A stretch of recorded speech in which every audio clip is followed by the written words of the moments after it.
Huge story out of TYT Investigates, and I'm very proud of their investigation, very proud of you guys for supporting it. You made this possible if you're among the people in the TYT audience that funded this program. Michael Tracey breaking a story about the DCCC. Now, these are the folks who are supposed to help Democrats get elected to Congress. Now, like the DNC, they're supposed to be neutral to which Democrats get elected. And theoretically, if you're more progressive, they should be happier about that. Laugh along with me. Now, first, TYT Investigates looked at this objectively. I will give you what they said, and throughout I will give you my commentary on it, okay? So Tracey reports, the Democratic Congressional Campaign Committee is making several demands of candidates preparing for the 2018 House elections, according to an internal memo obtained by TYT. The memo dictates policies on campaign spending and sexual harassment and outlines requirements for Democratic Party unity.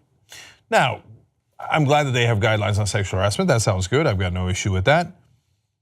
But demanding unity, well, that depends on what you mean, doesn't it? That seems a little strange. And on campaign spending, why wouldn't a candidate be allowed to spend the money any way he likes? Well, let's find out.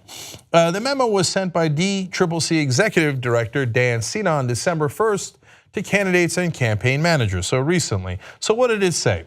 Well, it includes a requirement that the campaigns must, quote, not to engage in tactics that do harm to our chances of winning a general election.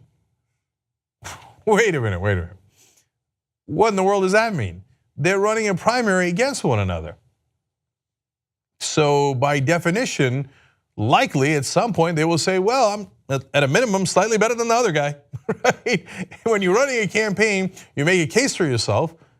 And of course, almost by definition, you make a case against the other person. So it's preposterous to say, no, don't harm any of the other candidates. You're running against them. This is the same kind of ideology. Don't harm Hillary Clinton because she's a presumptive nominee. Well, who presumed it? You presumed it. And now we know because of Donna Brazile, who was the DNC chair, turns out there was a reason they presumed it, because they had taken over financial control of the DNC. So here comes now the DCCC on the House side going, make sure that you don't criticize. Now they don't say incumbents, but they mean incumbents, and I'll show you why, okay? But by the way, is that rule really true? For example, Doug Applegate's a Justice Democrat. He's the leading candidate in the race against Darrell Issa. Darrell Issa is now down by 10 points to Democrats. Doug Applegate is very likely to be the candidate, very likely to be the next congressman in that district in California. So does that mean the establishment candidates, and there are several in that race, are not allowed to criticize Doug Applegate? Okay, great. There's progressives that are in the Justice Democrats that are leading in a handful of races. Are there establishment, corporatist, centrist Democrats not allowed to criticize them? My guess is they're like, oh well, but that's different. But that's different, right? So well, let's keep going here. Candidates also must hold a unity event with their primary opponents following a primary, the memo says. Okay, well, I would hope so. You know, you guys know my opinion and what I did during the 2016 election. I fought for Bernie Sanders because I thought he was a better candidate. I was right, and because I could read polls, and I didn't care about the money at the DNC and who was getting paid and which consultants were getting rich. And then when he lost, I said Hillary Clinton was better than Donald Trump. So now I've gotten plenty of grief for that and a lot of disagreement about that, but I think I was right about that as well. So I believe in having unity, especially against monstrous Republican candidates. But would I enforce that? Well, that's kind of a weird thing. I don't know what's going to happen in the race. So, for example, let's take a Republican example. John McCain and George Bush were running against each other in 2000 for president, obviously, in the primaries. And Bush's team did a robocall where they said, where they smeared John McCain by saying that he had an illegitimate black child. Now, that's not true, but Karl Rove did that incredibly dirty tactic anyway. Now, in reality, of course, they had actually adopted a child from Southeast Asia. I mean, what Bush did there was the worst of the worst. Is John McCain supposed to turn around and go, Oh, George Bush, let's hug it out. What a wonderful thing. Let's do unity. If I was John McCain, under no circumstances would I do that. And I don't care what the DNC or the RNC tells me about the unity I'm supposed to have. So I would say, I hope so, but it certainly depends. So now, then Michael Tracey for TYT Investigates, when talked to other people that are strategists in the Democratic Party from different stripes. One strategist working on a Democratic congressional campaign who was not authorized to speak publicly said that barring primary candidates from using tactics that might disadvantage the winner in the general election gives the edge to, quote, corporatist candidates who have super PAC backing. Those super PACs could carry out such attacks, while smaller grassroots campaigns without super PACs would be unable to respond. Now, that's a great point. And I have to confess that I did not think of that until I read that quote, and I just saw this story today, and it's a great story, and let's just tackle that issue. Do you understand the trick being played here? They tell all the candidates, including progressive candidates with less money and progressive candidates who don't have super PAC backing because they're not corrupted, don't fight, don't criticize the other side.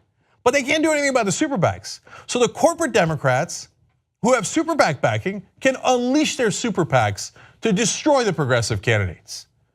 And then the DCCC goes, oh, is that what happened? Oh, sorry, I made you guys unilaterally disarm while the super PACs destroyed you. Yeah, thanks, but no thanks. Not remotely interested in that horse crap.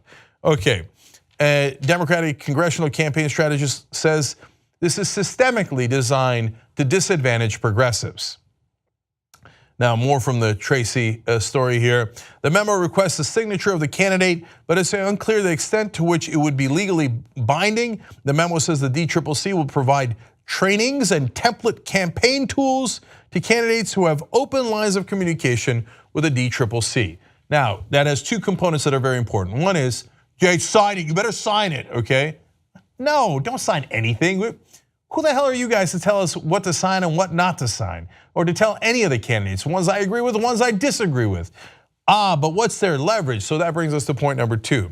You're not gonna get any training or campaign tools if you don't have open line of communication with the DCCC. In other words, if you don't sign and unilaterally disarm, we'll take away all the tools you have and we'll create an unfair playing ground.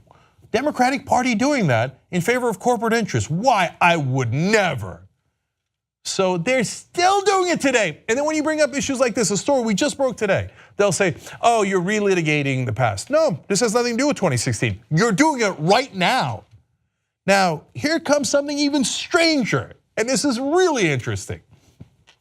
The memo mandates that candidates preserve at least 75% of all funds they raise for, quote, paid communications, which is seen as code for TV advertising, a method viewed by much of the new generation of Democrats as outmoded, especially for mobilizing young and minority voters who could be critical in 2018.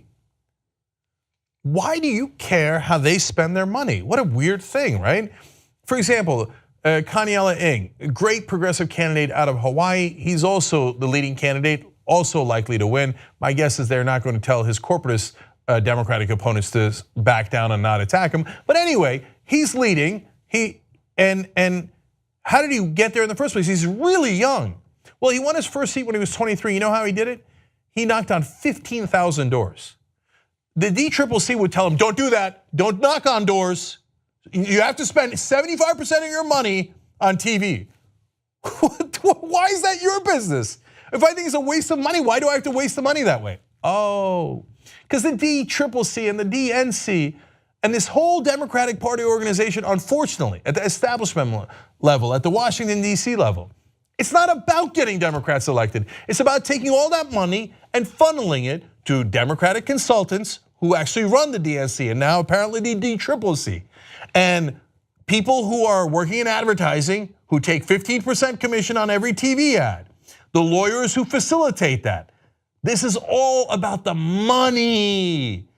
Don't fight back against our opponents who have been corrupted by the money and take whatever money you have and make sure you spend it on TV.